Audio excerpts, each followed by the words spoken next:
दोस्तों नमस्कार। जैसा आपको बाल्य विकास की अवधारणा प्रथम टॉपिक में स्पष्ट कर दिया गया, उसी के साथ बाल्य विकास का अधिगम में संबंध। अधिगम ऑलरेडी आप जानते हैं, लर्निंग, सीखना, जिसे आप लोग बोलते हैं। बाल्य विकास आपका कंप्लीट हो चुका है। अब बात आती है अधिगम संबंध क्या है, अर्थात अधिगम सीखने में किस तरीके से संबंधित है विकास, या सीधा मैं कहूं सरलतम शब्दों में तो सिखाने के लिए एज अ टीचर, एक शिक्षक होने के नाते आपको क्या करना है। कुल मिलाकर छोटी सी चीज है, कोई बड़ी बात नहीं।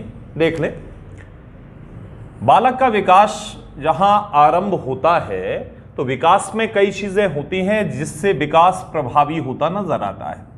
अब ये चीजें क्या क्या हैं उन पर चर्चा कर लेते हैं। जैसे प्रेम,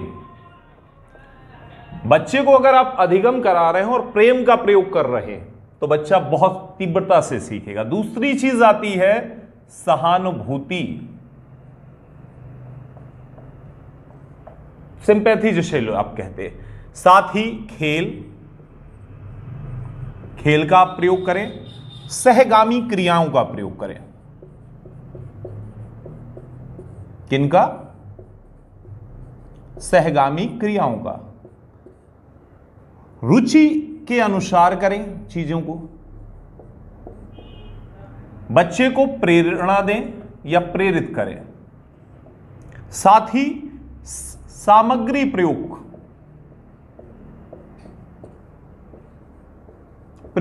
जो क्या हो, सुलभ हो।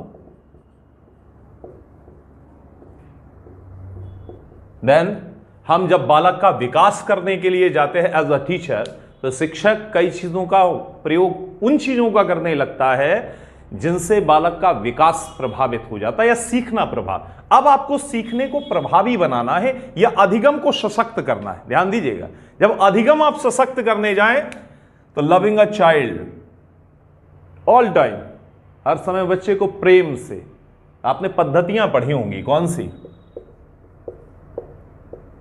किंडरगार्टन, जिसे आप लोग गार्डन बोलते हैं। पद्धति पढ़ी होगी आपने मॉन्टेसरी, पद्धति आपने पढ़ी होगी प्रोजेक्ट प्रणाली। पढ़ी? अब नहीं पढ़ी तो सुनी जरूर होगी। ये सारी चीजें जब जिक्र आएगा, किंडरगार्टन का आएगा, मॉन्टेसरी का आएगा या प्रोजेक्ट प्रणाली का आएगा, और बेसिक्स में आता है किन प्रणालियों का प्रयोग करें अधिगम की शुरुआत में, या अधिगम की शुरुआत जो आप मानते हैं, तो लोगों का मानना है कि अधिगम शुरू होता है कब से?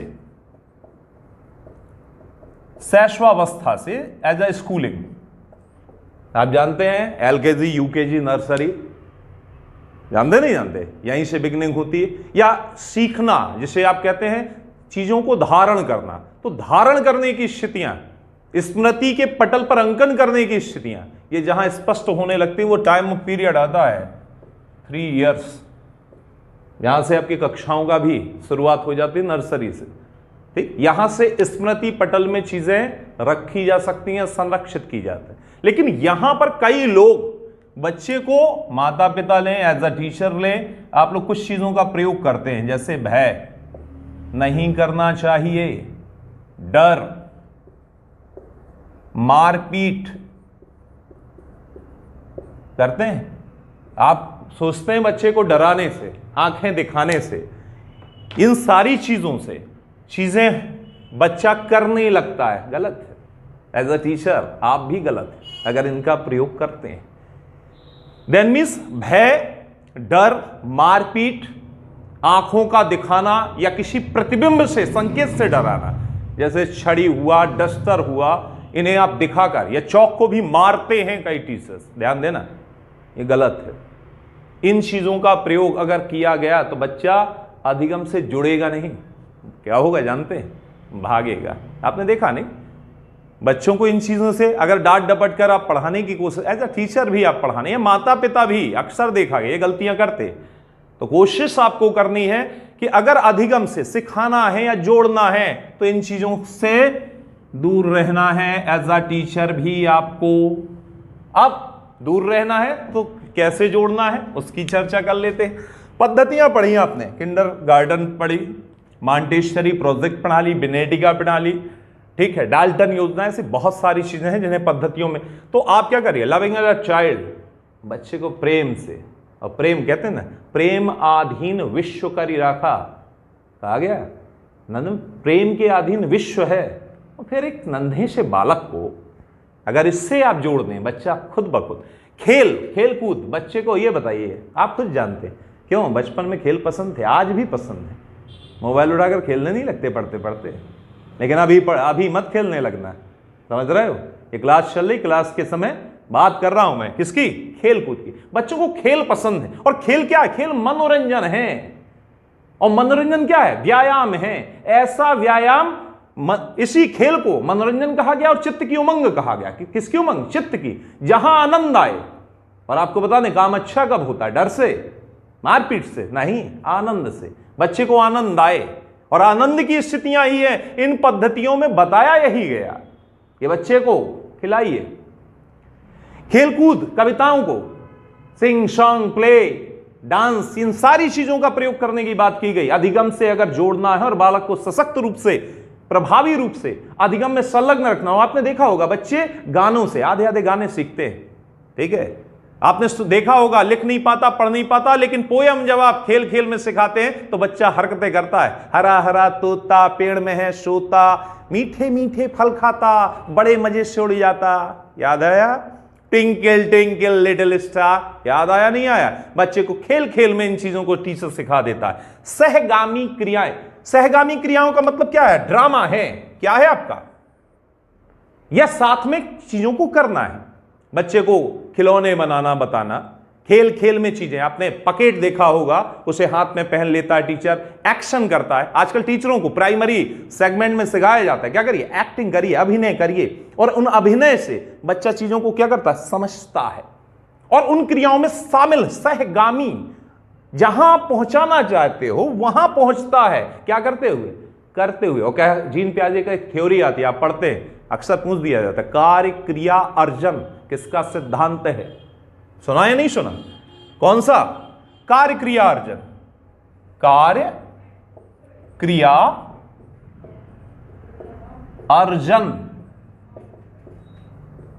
किसका, जब नाम आए तो नाम किसका आएगा, जीन प्याजे का।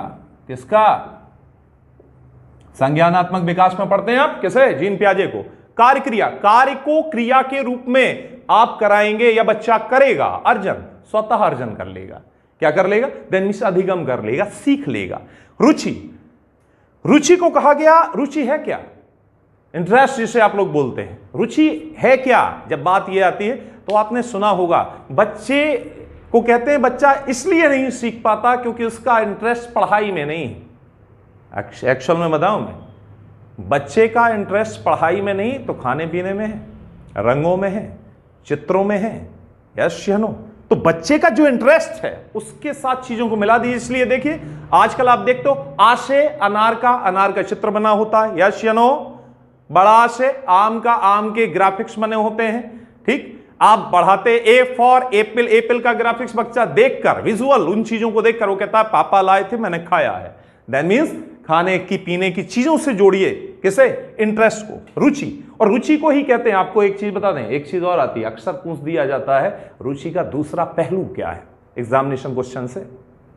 तो रुचि का दूसरा पहलू क्या है, अवधान है, जिसे आप लोग अटेंशन कहते हो। गुप्त रुचि ही अवधान है, अर्थात इंटरेस्ट एरिया आपका जिसमें होगा, क्या होगा, इंटरेस्ट एरिया, उसी क्षेत्र में बच्चा संलग्न हो जाएगा। आपको करने की जरूरत नहीं। बच्चे को आप देखते हैं पार्टी आदि में घूमता है, वो गायब हो जाता है, मां कहती है उसका आइसक्रीम में बड़ा इंटरेस्ट है, ढूंढो कहां मिलेगा, आइसक्रीम के कॉर्नर में। जस्ट लाइक यही चीज अधिगम में या सिखाने में या पढ़ाने में आपको क्या करना है, इंटरेस्ट ऑफ जोन से जोड़ना है। सामग्री प्रयोग जो सुलभ हो, आप ढूंढते हैं कोई वीआईपी चीज मिल जाए, कोई जरूरी नहीं। पद्धतियां ये बताती जो स्थानीय सामग्री है, लेकिन ध्यान देना सामग्रियों में क्या, भयांतुक एक शब्द आता है, किन सामग्रियों का प्राथमिक स्तर में प्रयोग ना करें या अधिगम में ही प्रयोग ना करें, भयभीत कर देने वाली चीजों का प्रयोग ना करें। आप सर्प पढ़ा रहे हैं तो कोशिश ये मत करिए कि ओरिजिनल सर्प लेकर आ जाए। ध्यान देने, सहगामी सामग्री कैसी होनी चाहिए, जो सुलभ हो और भयांतुक ना हो, अर्थात भयभीत या बच्चे को नुकसान देने वाली बात ना हो। क्योंकि just like home of conditions, an institute. कहा गया कि बच्चे का विद्यालय कैसा हो प्राथमिक स्तर में, तो कहा गया बच्चे का विद्यालय ही होना चाहिए कैसा, जस्ट लाइक एन होम। और होम में क्या मिलता है, प्रेम मिलता है, सिंपैथी मिलती है, सुरक्षा मिलती है। यश जस्ट लाइक जो सामग्रियां हो ऐसी ना हो, नुकीली ना हो, लोहे की ना हो, ऐसी चीजें ना हो जिससे नुकसान हो, बल्कि सुलभ स्थानीय क्षेत्र में जो भी ग्रामीण इलाके में है, आप जो भी चीजें हैं, जैसे एग्जाम्पल आप सेट करते हैं, एग्जाम्पल जोड़ना चाहते हैं बच्चे को चीजों से, उसके क्लाइमेटिक से, उसके वातावरण से, तो आप देखते हैं चौक का टीचर प्रयोग कर लेता है, डस्टर का प्रयोग कर लेता है, स्मारकर का भी प्रयोग कर लेता है चीजों को समझाने के लिए, फैन का, इलेक्ट्रिसिटी में फैन का जिक्र कर लेता है, लाइट का जिक्र कर देता है, जिस मोबाइल को आप देख रहे, देन जो चीजें उसके आसपास हैं और सुलभ हैं उन चीजों का प्रयोग करें। क्या कहा गया, प्रेरणा, मोटिवेशन। मोटिवेशन बहुत जरूरी है। मोटिवेशन इंटरनल एक्सटर्नल दोनों है। कई बार पढ़ेंगे प्रेरणा के रूप कितने होते हैं, दो प्रकार की होती है, एक एक्सटर्नल और एक होती है इंटरनल, जिसे आप लोग बाह्य और आंतरिक कहते हैं। क्या कहते हैं, बाह्य और आंतरिक। तो आप दोनों ही तरीके की प्रेरणाओं का प्रयोग करें। आप नहीं कह देते, जो कोई बच्चों को खेलते खेलते सिखाया जाता है और कहा जाता है क्या मिलेगा, कुछ खाने पीने के लिए, बच्चे किसके लिए कर रहे होते हैं, द मोटिवेट, मोटिवेशन हो रहा होता है उनका किन चीजों के लिए, उन वस्तुओं के लिए, टॉफियों के लिए, चॉकलेट्स के लिए, बिस्कुट के लिए, खेल की सामग्री के लिए, और बच्चे उसके लिए क्या करने लगते हैं, कार्य क्रिया अर्जन, कार्य क्रिया, दैट मींस प्रेरित करिए। सिंपैथी, सहानुभूति, किसका प्रयोग करें, सिंपैथी। और सिंपैथी क्या है, बच्चे को एनालिसिस हो जाए, वो इस चीज को क्या करने लगे, महसूस करने लगे कि शिक्षक जो कर रहा है वो उसके लिए क्या है, उसके लिए ही है, उसका निर्माण करने के लिए। तो प्रेम के साथ, सहानुभूति के साथ, प्रेरणा के साथ, सामग्री प्रयोग के साथ, रुचि प्रयोग करते समय, सहगामी क्रियाओं का खेल कूद के साथ, प्रेम के साथ अगर आप चीजों को करेंगे तो आप देखेंगे बालक का विकास या अधिगम जिसे कहें, अधिगम दैट मींस गुणात्मक परिवर्तन जो है वो द्रुतगामी रूप से होने लगेगा। बालक चिंतनशील होगा, सोचने समझने की शक्तियों का विकास होगा। आप देखेंगे कि बालक आपको संतुष्ट करने लगेगा, वह प्रतिफल देने लगेगा अधिगम में जिन चीजों को आप चाहते, या कुल मिलाकर कहूं आपके द्वारा रखे गए प्रश्न, आपके द्वारा दी गई समस्या का समुचित समाधान करेगा। किस माध्यम से, कार्य के माध्यम से, क्रिया के माध्यम से वह अर्जित कर लेगा, अर्थात अधिगम कर लेगा। अब बात आती है, तो अधिगम में ये सारी चीजें जब प्रयुक्त होती हैं तो अधिगम क्या हो जाता है, संतुष्टिदायक हो जाता है, प्रभावी हो जाता है। देन इन सारी चीजों से उसमें कई विकास होते देखे जाते हैं। ये विकास आप देखें तो मुख्यतः अगर आप देखें तो शैशवावस्था जो है, यहां आरंभन है, क्या है चीजें, आरंभ हो रही हैं। क्या हो रही हैं, आरंभ, दैट मींस शुरुआत हो रही है। वहीं आप बाल्यावस्था लेंगे तो अधिगम में बाल्यावस्था क्या देती है, मुख्यतः देखें तो यह आधार निर्माण करती है। क्या करती है, आधार निर्माण। दैट मींस यहां बालक बाल्यावस्था में ही विद्यालय में किसका विकास करने लगता है, तो सोच समझ का, किसका, सोच और समझ का। और ये फाउंडेशन भी है, उसका आधार भी है। किशोरावस्था में जाएं आप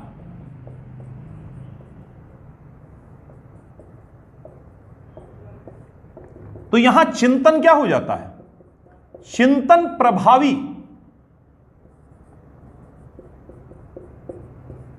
ये सारी चीजें दैट मींस शैशवावस्था, बाल्यावस्था और किशोरावस्था, इनमें आप देखें तो यहां आरंभन है, नर्सरी ले ले, एलकेजी ले ले, यूकेजी ले ले, ठीक।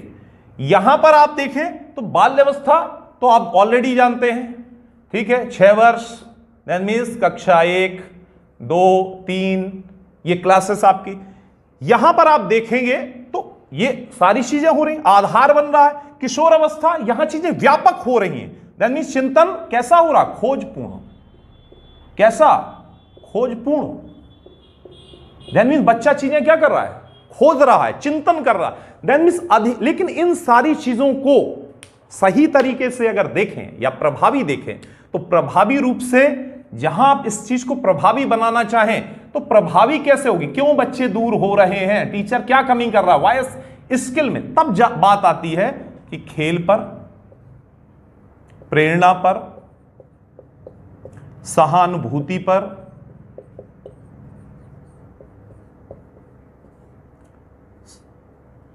संसाधन प्रयोग पर,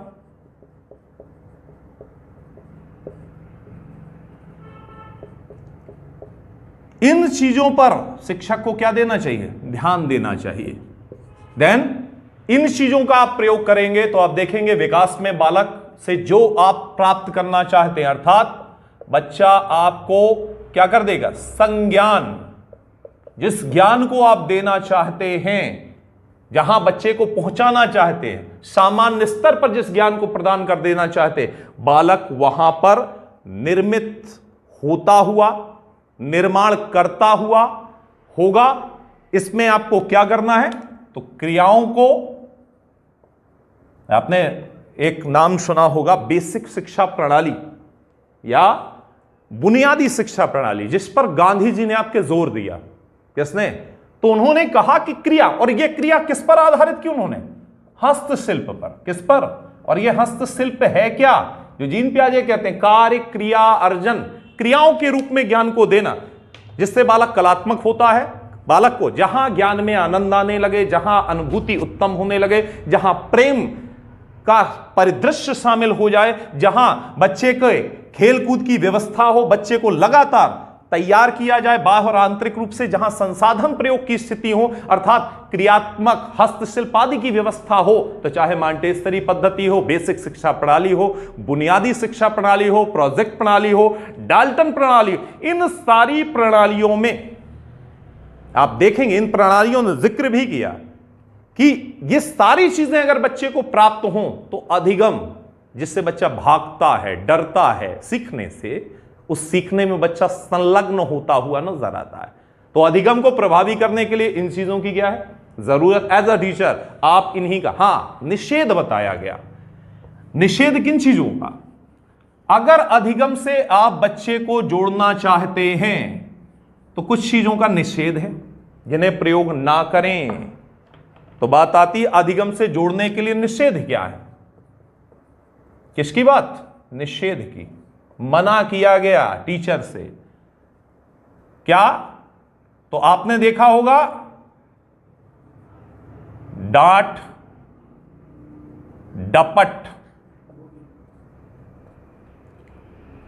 मार पीट, डर, भय,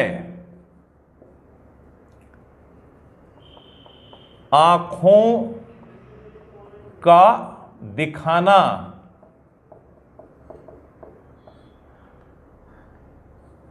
भय संकेत,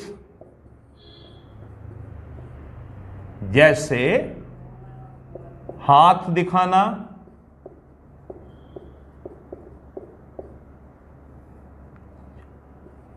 छड़ी दिखाना,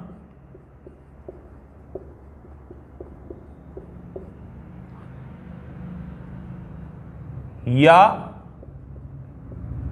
डर की बात,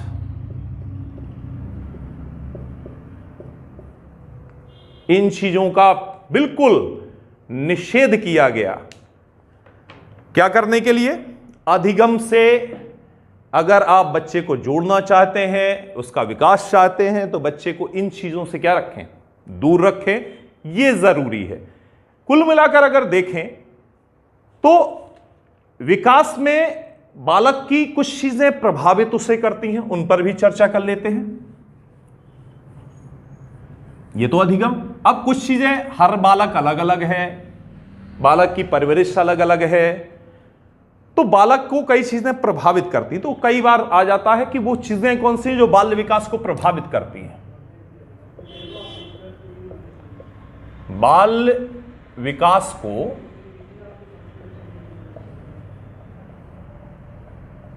प्रभावित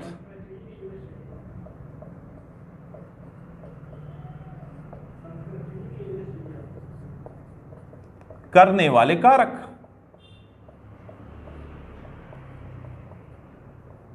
दैट मीन्स सीधा सा हम यह भी कह सकते हैं कि अधिगम को प्रभावित करने वाले कारक, अधिगम अर्थात सीखना, कौन सी चीजें सीखने को प्रभावित कर रही हैं बालक के, क्योंकि अधिगम और विकास दोनों संबंधित हैं। तब यह भी जानना चीजें जरूरी हो जाता है कि कौन सी ऐसी चीजें हैं जो बालक के विकास को, या सीधा सा विकास का संबंध क्या है, क्योंकि विकास का मतलब क्या, ध्यान दे लेना, विकास परिवर्तन है। क्या है? परिवर्तन। कैसा? तो परिमाणात्मक प्लस गुणात्मक। सीखना भी क्या है? सीखना भी क्या है? परिवर्तन है। लेकिन कैसा? गुणात्मक। और यह परिवर्तन कैसा है? आंतरिक। अब इसका मतलब क्या हुआ? विकास सीखना और सीखना विकास दोनों क्या हुए? दोनों पूरक हो गए। एक से दूसरा प्रभावित हो रहा है, दूसरे से पहला प्रभावित हो रहा है। ये दोनों चीजें नजर आएंगी। इसके साथ साथ कई अन्य चीजें हैं जो प्रभावित करती हैं। इतना क्लियर हुआ?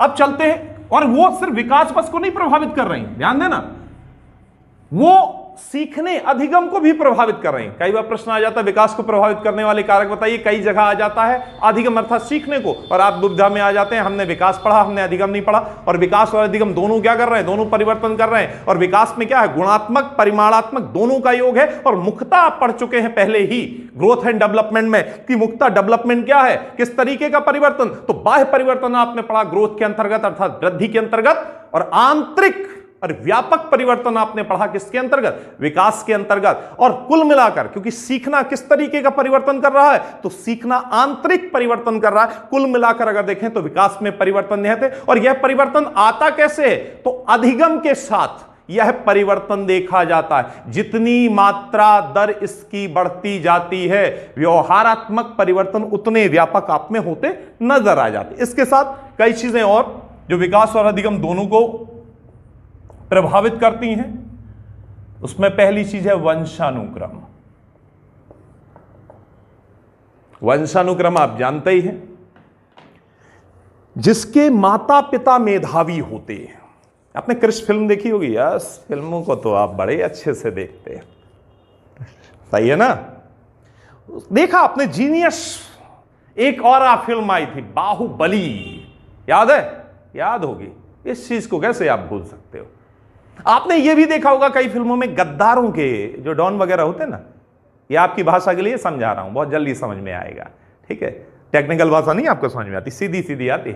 गद्दार का बच्चा अगर गद्दारी ना करे तो आप बड़े असहज हो जाते हो, आपको लगता कब करेगा, और अंततः जब वो करता हुआ नजर आता है आप कहते जैसा बाप वैसा बेटा।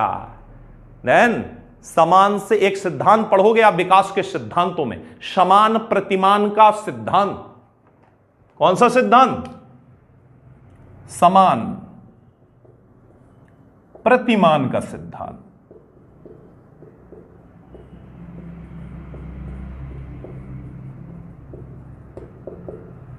समान प्रतिमान का सिद्धांत कई बार आता है। समान प्रतिमान का सिद्धांत किस पर आधारित है? वंशानुक्रम का सिद्धांत है। अर्थात टमाटर बोया पेड़ बबूल का, तो आम कहां से होए। दैट मीन्स आपने कभी देखा हाथी से बंदर आ गया हो? हुआ क्या? कैसा आएगा? समान से, ठीक? जिनके माता पिता लंबे चौड़े हों, ऐसे ना उनके बच्चे भी।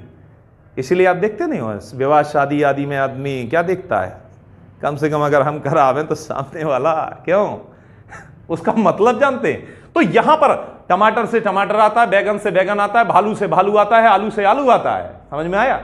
तो वंशानुक्रम अर्थात माता पिता जैसे होते हैं, बहुत सारी चीजें, रूप, शरीर, आकार, आकृति, ये सारी चीजें, और बहुत हद तक कैरेक्टर, सोसाइटी, सोशल ग्राउंड, यहां तक कि बुद्धि का स्वरूप भी। ध्यान देना, किसका स्वरूप? बुद्धि का स्वरूप भी कहां से? इसी की देन है। सो इससे क्या प्रभावित होता है? आपका विकास भी प्रभावित होता है। दूसरी चीज आती है यौन भिन्नता।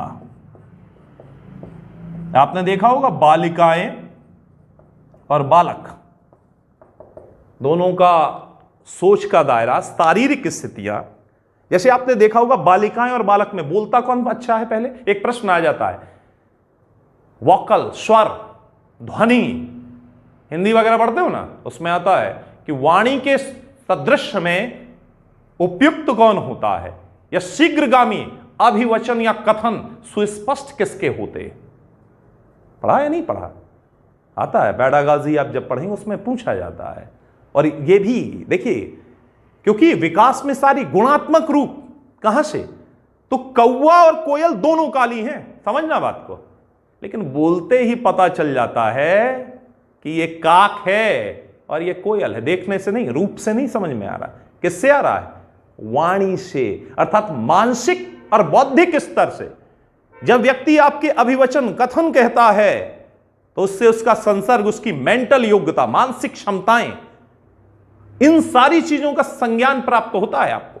तो यहां पर यौन भिन्नता, और यौन भिन्नता क्योंकि विकास में दोनों है, परिमाणात्मक और गुणात्मक। दैट मींस आप देखें जठर काम किसे दिए गए? पुरुष, हड्डियां उसकी मजबूत होती हैं और इसीलिए उसे कहा जाता है ये कोल्हू का बैल है।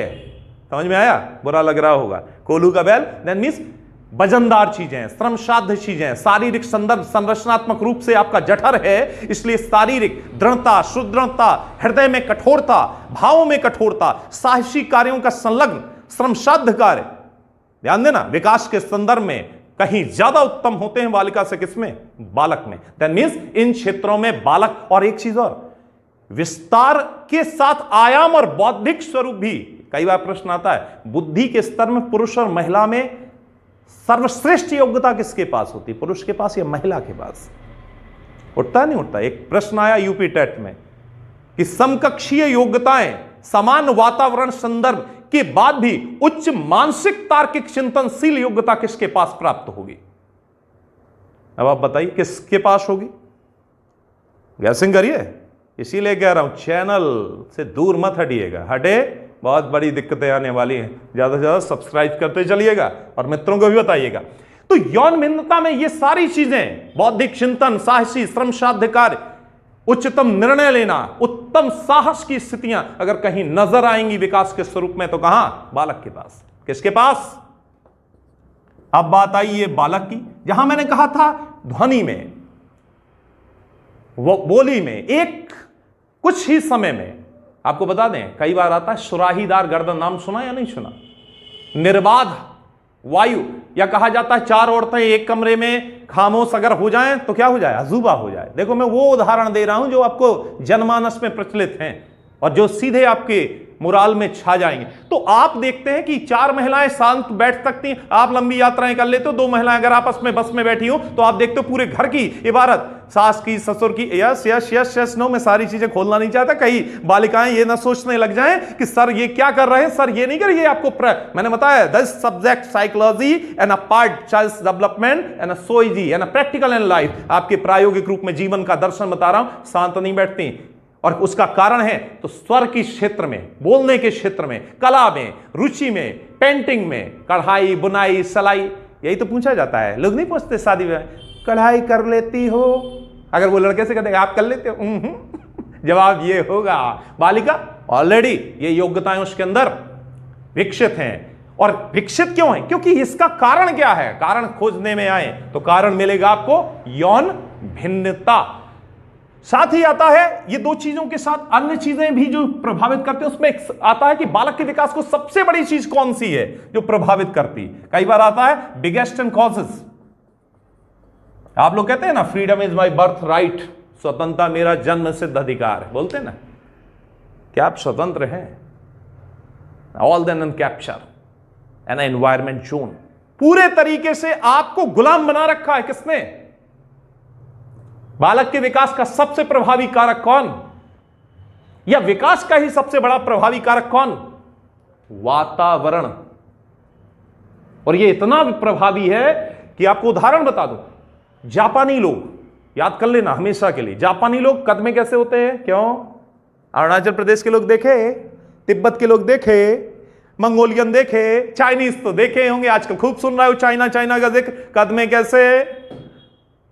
अरे टीवी तो देखते हो, नहीं देखते बता देता हूं, कद में नेपाली आते ना आपके यहां स्वेटर वेटर लेकर, यस अब आ गया यार, कद इनका छोटा, लेकिन जब लंबी इनकी जनरेशन रही अमेरिका में एक लंबे समय तक, 1 से 2 पीढ़ियां गुजरने के बाद इनका मूल स्वरूप बदल गया और मूल स्वरूप में आज इनकी लंबाई बढ़ती हुई नजर आ रही है। अमेरिकन के साथ ऐसे मेल कर गए हैं कि आज बता पाना संभव नहीं हो रहा। The impact long distance of time the change of environment, लंबी समयावधि में वातावरण आप में व्यापक तब्दीलियां लेकर आता है। समझ में आ रहा है? कुछ समय में नहीं, दिल्ली जाओ और 2 दिन रहकर आओ, चेंज नहीं हो गए, लेकिन दिल्ली की होकर रह जाओ और वहां आपकी 1 से 2 जनरेशन गुजर जाए, फिर समझना काफी परिवर्तन आएंगे। और वातावरण ही वो कारण है जिससे क्या होता है, आपका मेंटल लेवल, आपका फिजिकल लेवल, जैसे हेल्थ ऑफ सेक्टर में आप देखें, यूरोप के देशों में चले जाएं, हेल्थ ऑफ सेक्टर उनका अच्छा है।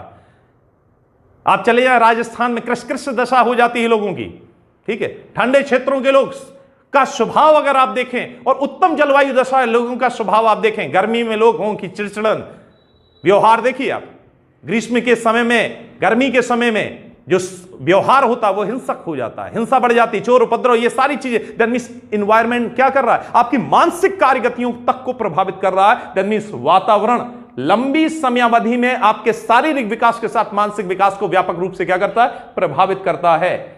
इसके बाद आती है जाति। आपने नाम सुना होगा जातियों का, जाति या प्रजाति, सुना या नहीं सुना? सुना होगा बड़े अच्छे तरीके से। तो कहा यह गया, आपने महाकाव्यों में, उपनिषदों में, वेदों में जिक्र आता है इन चीजों का कि कुछ जातियां शारीरिक संदर्भ के कारण मानसिक और बौद्धिक रूप से भी क्या होती, उत्तम होती हैं। यह सीधा सा मैं कहूं, जाति के साथ ही एक शब्द और आ जाता है, प्रजाति। ध्यान देना, इन दोनों चीजों में अगर आप देखें तो आपने सुना होगा आर्य प्रजाति। क्यों सुना? नहीं सुना? हिंदी पढ़ते हो गया, यश भाषा, आर्य और आर्य प्रजाति का जिक्र आता है, और एक जीएस के अंतर्गत भी आर्य प्रजाति कर दी जाती, पूछ दी जाती है आपके लिए, सर्च करने के लिए खोजिए ये प्रजाति आई कहां से, कहां पर, भारत में, ठीक। और बताइएगा जरूर इस चैनल में, आप मुझे पता भी तो चले पढ़ाई कैसी चल रही। आर्य प्रजाति के बारे में बताया जाता है, यूरोपीय प्रजाति के बारे में बताया जाता है, जिसे श्वेत भी कहते हैं आप लोग। क्या कहते हैं? इनका मेंटल और फिजिकल दोनों उत्तम होता है। क्या होता है? जैसे आप देखें निग्रो, आप देखिए कि निग्रो के साथ आद्र मंडलाइज, ऑस्ट्रेलाइज, इनको देखें, या द्रविड़ देख लें जो भारत की मूल प्रजाति है। ध्यान देना, कई बार प्रश्न आता है कि भारत की मूल, ये लोग श्रम साध्य कार्यों में आगे हैं, शारीरिक संदर्भ इनका, दैट मींस फिजिकल इनका स्ट्रांग है। तो चीजें आती, जाति और प्रजाति भी बालक के विकास को क्या करती है, प्रभावित करती है। साथ ही आपकी कई चीजें आती हैं जिसके अंतर्गत कुछ आपके अंदर फिजिकल कंडीशंस है, एज अ साइंस आप पढ़ते हैं।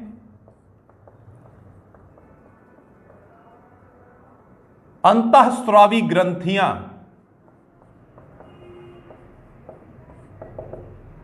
कौन सी ग्रंथियां? अंतःस्रावी ग्रंथियां, जिन्हें आप इंटरनल ग्लैंड बोलते हैं। गोनड ग्लैंड है, सेक्स ग्लैंड है, ठीक है, आपका प्यूटरी ग्लैंड है। ये व्यक्ति में अगर ज्यादा और कम है तो इससे भी व्यक्ति, कई लोग आपने देखा होगा बड़े भावुक होते हैं, कई बड़े कठोर होते हैं, कईयों की लंबाई अच्छी बढ़ जाती है, कईयों का शारीरिक संदर्भ अनुपयुक्त हो जाता है। तो देखें इन ग्लैंड्स के माध्यम से जो ह्यूमन बॉडी स्राव होते हैं, रिसाव होते हैं, उनसे आपका शारीरिक और मानसिक संदर्भ क्या होता है, स्वरूप, रूप, आकार, आकृति, सामाजिकता, मानसिकता, नैतिकता, हार्ट बीट, हृदय गति, ये सारी चीजें आपकी प्रभावित होती हैं।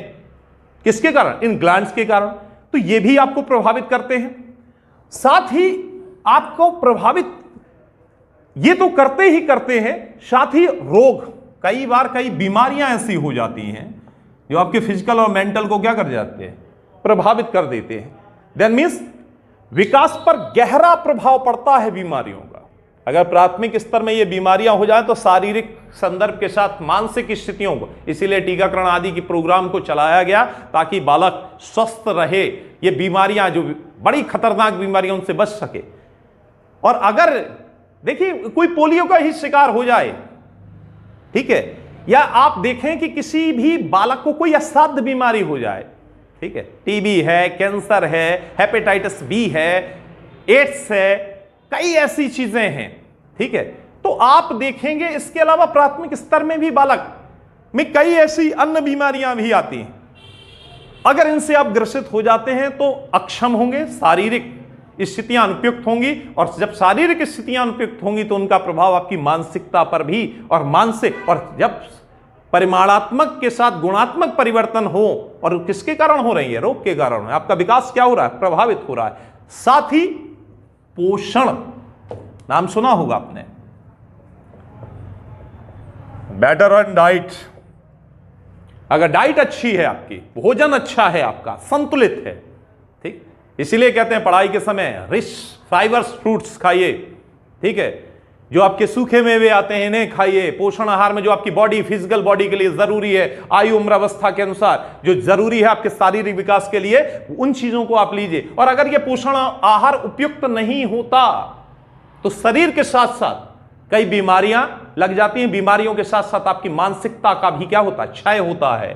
तो पोषण भी आवश्यक है, और पोषण का स्वरूप अगर संतुलित है तो विकास उत्तम होगा, विकास उत्तम देन मीन्स अधिगम उत्तम होगा, कार्यगतियां उत्तम होंगी, शारीरिक संदर्भ आपका उपयुक्त होगा, ये सारी चीजें आती हैं।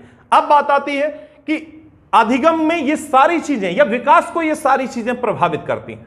अब बात ये भी आती है कि विकास को ये सारी चीजें प्रभावित करती हैं, तो एक और भी आता है कि विकास के प्रिंसिपल्स कौन से, सिद्धांत, उन पर भी चर्चा कर लेते हैं।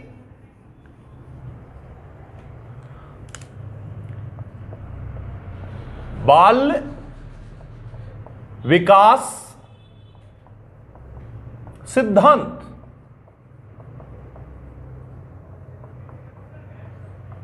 बालक के विकास के सिद्धांत कौन से हैं? तो बालक के विकास के सिद्धांतों में कई सिद्धांत आते हैं। पहली सिद्धांत की बात कर लेते हैं, समान प्रतिमान का सिद्धांत।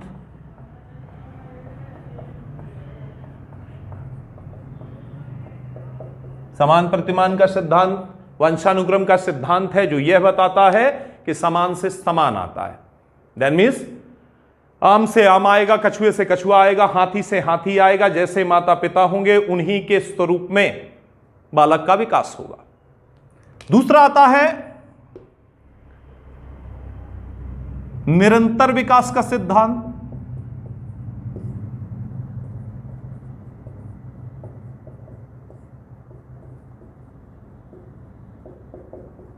किसका? निरंतर। विकास कैसा है? कई बार आता है विकास कैसी प्रक्रिया है, तो विकास सतत, सतत का मतलब निरंतर चलने वाली।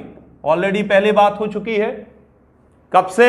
गर्भकाल से लेकर कब तक? मृत्यु पर्यंत तक यह विकास चलता रहता है। दैट मीन्स विकास लगातार चलता रहता है। क्या रुकती है? ध्यान देना, ग्रोथ रुक जाती है। कब? 18 और 21 पे।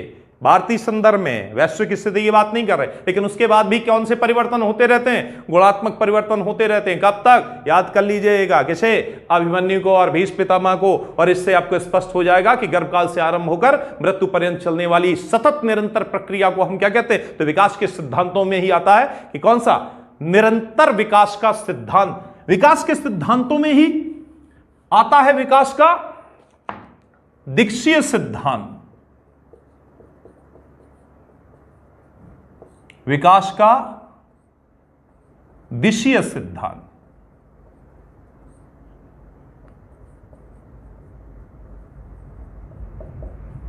इस सिद्धांत के दो हिस्से हैं।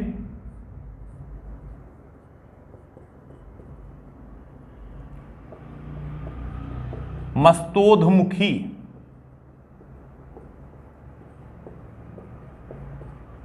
या सिरोमुखी।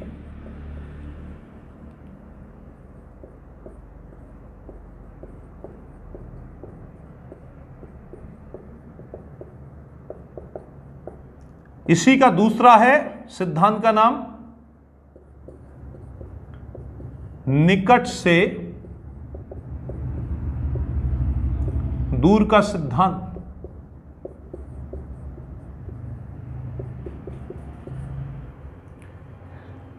और ये जो दो सिद्धांत हैं, तो मस्तोदमुखी, सिरोमुखी, या इसी को आप लोग अक्सर सामान्यता क्या बोल देते हैं, सिर से पैरों की ओर। किसकी ओर? जर्नली बोल देते हैं। अर्थात विकास कैसा? विकास के दिशीय सिद्धांत के अंतर्गत दो उप सिद्धांत आते हैं, जिन्हें मस्तोदमुखी, सिरोमुखी या सिर से पैरों की। दैट मींस सबसे पहले विकास बालक के सिर का, फिर गर्दन का, फिर धड़ का, फिर कमर का। और कहते नहीं, बड़े हो गए हो, खड़े होकर दिखलाओ, फिर ये जमाना तुम्हारा है। दैट मींस अंततः विकास की स्थितियों में क्या? पादुक्रम या पैरों का विकास। इसलिए बालक दौड़ बाद में लगाता है। पहले हरकतें कहां होती हैं? सिर में होती हैं, फिर कहां? गर्दन में होती हैं, फिर कहां? धड़ में होती हैं, फिर कहां? कमर में होती हैं, फिर घुटनों के बल आता है, फिर खड़ा हो जाता है, फिर दौड़ कर दिखलाता है। और जहां उस समय से दौड़ लगाई, आज तक दौड़ते ही जा रहे हो। ठीक है, ये दौड़ लक्ष्य मिलने तक जारी रखिएगा। दूसरा आता है निकट से दूर का सिद्धांत, और इसी को कहते हैं, कई बार आता है एक आपका ग्राफिक्स अक्सर आ जाता है कि किससे निकट और किससे दूर। बात आती है किससे? किससे निकट और किससे दूर।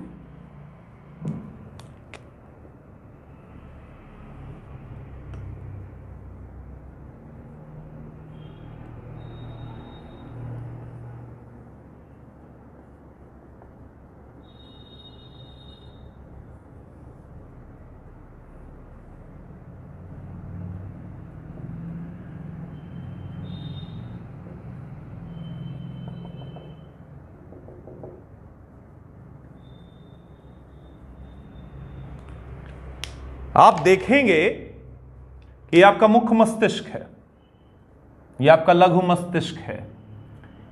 इन दोनों के बीच एक ब्रिज है। जो इंटरेस्ट ऑफ जोन चीजें होती हैं वो आपके लघु मस्तिष्क में आ जाती हैं। दैट मींस सीपीयू है आपका। ये ब्रेन डैमेज अगर हुआ, देन ब्लैंक, आप साफ हैं, क्लीन है, कुछ नहीं है। यहां पर विचारों का संदर्भ को विस्तार दिया जाता है मुख्य मस्तिष्क में, अर्थात विचारों की गठरी यहां लेकर आते हो और यहां विस्तार देते हो और चीजों को करते हो आप लोग। ये सारी चीजें आप अपनी ज्ञानेंद्रियों से ले रहे होते हैं। किससे ले रहे होते हैं? ज्ञानेंद्रियों से। ठीक है, जिनसे आप चीजों को जो उपयुक्त तो होती हैं, आपके लिए संदर्भित होती हैं, आपके इंटरेस्ट जोन में होती हैं, उन्हें आप यहां से यहां उतार लेते हो, पहुंचा लेते हो। और यहां पर आपका स्पाइनल कोड,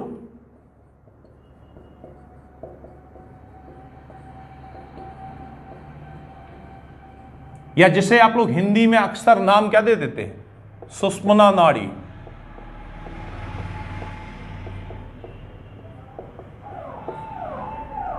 तो इसका संदर्भ अगर आप देखें तो यह नजदीक किसके हैं? आंखों के। संदर्भ नासिका के, मुख के, गर्दन के, फिर इसके बाद आप चले जाएं धड़ों के। ठीक है, गर्दन के बाद कमर, धीरे धीरे ये चीज। तो दैट मींस सबसे पहले तो ये सारी चीजें किसका? निकट, जो इसके निकट है। अरे सीधा सीधा सा है, जो निकट है सबसे पहले डायरेक्शन किसे मिलेगा? सबसे पहले एनर्जी किसे मिलेगी? सबसे पहले पावर किसे मिलेगी? सबसे पहले कार्य कौन करेगा? नो, जो उसके नजदीक है। और नजदीक उसके क्या है? जो चीजें हैं। सो आंखें देखें, नासिका देखें। ठीक है, तो यहां सुगंध मिली, कहीं कुछ बनता हुआ, सीधा कुछ अच्छा, बुरी मिली कुछ बुरा, आंखों को कोई चीज भाई, ठीक है, देखते ही आंखें बंद हो, स्थिति आप देखें। कुछ चीज कोई जैसे त्वचा में लगा, सेंसर सीधा काम करता है। आप ये बताइए कांटा कहां लगता है? पैरों में। दर्द कहां होता है? यस नो, कहां? दैट मींस तो जो जितनी पास है उसका उतनी तीव्र विकास हुआ है, पहले विकास हुआ। जो जितनी दूरी पर है उसका विकास से दूर हुआ है। इसी को कहते हैं निकट से दूर, अर्थात स्पाइनल कोड से संबंधित सिद्धांत बताइए तो विकास का दिशीय सिद्धांत है। अगर उप सिद्धांत आ जाए तो निकट से दूर का सिद्धांत है। कई बार आ जाता है सुषुम्ना नाड़ी किस उप सिद्धांत से संबंधित है? तो निकट और दूर से संबंधित है। अगर आ जाए सिद्धांत कौन सा? तो विकास का दिशीय सिद्धांत। क्लियर है? ये क्वेश्चंस हैं, लगातार आते हैं और इनसे संदर्भ पूछा जाता है। साथ ही विकास के सिद्धांतों में आता है सामान्य से विशिष्ट प्रक्रियाओं का सिद्धांत। सामान्य से विशिष्ट प्रतिक्रियाओं का सिद्धांत।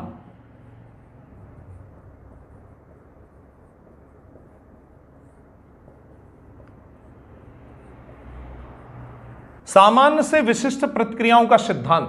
सामान्य से दैट मींस किसी भी काम को आप करते हो पहले क्या होते हो, सामान्य होते हो। ये बताओ, लिखना पढ़ना बोलना सबसे पहले आता था? नहीं ना। फिर शुरू हुआ, इस तरीके से आपने चीजों को करना चालू किया, फिर ऐसे वन बना। आज बहुत सारी संख्याएं आप सीधा कंटिन्यू लिखते चले जाते हैं। रोटी बनाना जिस दिन आरंभ किया नहीं बनती थी, सब्जी बनाना जिस दिन आरंभ किया नहीं बनती थी, बाइक चलाना आरंभ किया, सच बताइए बाइक चलाते बनती थी? किसे देख रहे थे? गियर्स को देख रहे थे या रोड को देख रहे थे, या चीजें रुक रही थी या चल रही थी? तो आप देखेंगे सबसे पहले आदमी क्या होता है, सामान्य होता है, और फिर practice man perfect man master that. अभ्यास करते करते आप उसमें क्या हो जाते हैं, विशिष्ट हो जाते हैं। तो विकास भी कैसा है, विकास भी ऐसा है। अर्थात विकास कैसे चलता है, पहले किसी भी काम में आप सामान्य होते हो, जैसे अभी कक्षाएं ले रहे हो, अभी आपको बाल विकास नहीं आ रहा, लेकिन कंटिन्यू और कक्षाएं लेते रहे, इन चीजों को पढ़ते रहे, इस चैनल को सब्सक्राइब कर लिया, दोस्तों तक पहुंचाया, क्लास में लगे रहे, आप देखेंगे कुछ समय में आप क्या बन जाएंगे, इसके मास्टर्स बन जाएंगे, एक एक चीज आपको पास होगी। तो विकास के सिद्धांतों में सामान्य से विशिष्ट प्रतिक्रियाओं का, अर्थात सबसे पहले आप सामान्य होते हैं और कुछ समय बाद आप क्या हो जाते हैं, प्रैक्टिस करते करते आप विशिष्ट बन जाते हैं। और विकास के सिद्धांतों में ही है, विकास किन दो सिद्धांतों, तो विकास ओवरऑल प्रभावित किससे है, तो दो चीजों से। तो उसी को हम कहते हैं वंशानुक्रम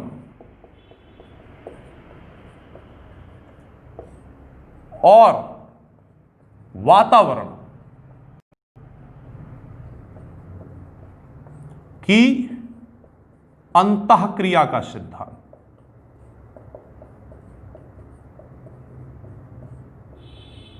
दैट मीन्स आप क्या बनोगे, यह निर्भर किस पर करता है, दो चीजों पर, वंशानुक्रम पर और वातावरण पर। अगर आपने देखा होगा दो बच्चे जुड़वा बच्चों में एक बच्चे को छोड़ दिया गया इंडिया में, एक को छोड़ दिया गया शुरुआत से ही यूरोप में, और यूरोप में वह रहा, उसे संदर्भ, उसका वातावरण संदर्भ बदल गया, और यहां वाले का वातावरण संदर्भ बदल गया। एक ही माता पिता की दोनों संतति थे, और अंतर आप देखेंगे कि दोनों का संयुक्त जो अंतःक्रिया हुई, उसके साथ आपने फिल्में देखी होंगी, राम और श्याम जुड़वा देखी नहीं देखी, दोनों में तक। दैट मींस विकास इन दोनों की परस्पर जो अंतःक्रिया होती है, उससे विकास का एक नया क्लेवर सामने आता है। ये विकास के कुछ सिद्धांत है, सिद्धांत तो बहुत हैं, लेकिन आपको उन सिद्धांतों की चर्चा कर ली जिससे आपको विकास समझ में आ सके, विकास को आप समझ सकें, अधिगम से संबंध समझ सकें।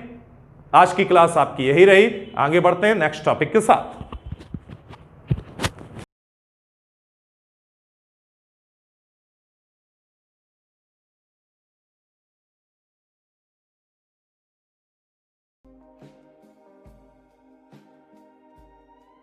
सक्सेसफुल जो सभी एग्जाम को टारगेट करते हुए ध्यान में रखकर ये मिशन चलाया जा रहा है, चाहे आने वाले जितने भी एग्जाम हो, वर्ग 3 महिला सुपरवाइजर, एमपी पुलिस, फॉरेस्ट, पटवारी, सीपीसीटी से रिलेटेड जितने भी एग्जाम है, उन सभी को ध्यान में रखकर ये मिशन चलाया जा रहा है। व्हाट्सएप ग्रुप पर स्टडी कराई जा रही है, प्रिपरेशन कराई जा रही है, जिसमें बॉयज़ और गर्ल्स के अलग अलग ग्रुप बनाकर आपकी प्रिपरेशन कराई जा रही है। ग्रुप में आपको time table, strategy, routine, study material, daily and weekly test, guidance, motivation सब कुछ दिया जाएगा। और यहाँ पर ये आप देख सकते हैं अलग अलग ग्रुप बनाए गए हैं, लगभग 22 और आपको ऐड किया जाएगा। तो आप लोग बिना किसी देरी के मैसेज कीजिए, और 9981167757 पर आपको ऑडियो मैसेज करना है, व्हाट्सएप से अपना नाम बता देना है।